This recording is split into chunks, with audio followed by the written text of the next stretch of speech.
రాజ్యమేది లేదు గాని రాణిలాగా చూసుకుంటా కోట కట్టలేను గాని కళ్ళల్లో నిన్నే దాచుకుంటా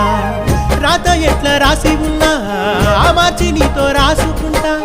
స్వర్గమంటూ ఉన్నదంటే అది నీతోనే ప్రతిరోజు పంచుకుంటా నిన్ను గన్న మీ నాన్న కన్నా అల్లారు ముద్దుగా సాదుకుంటా నీకు కోపం వస్తే కొంత దూరం ఉంటా నువ్వు గీత గీస్తే నేను దాటనంట కంట నీరు కంటి రెప్ప దాటకుండా కాటుకై కావలుంటా రాంబాయి నీ మీద నాకు మనసాయనే ఏనాడు నిన్ను వీడిపోని నీడైతనే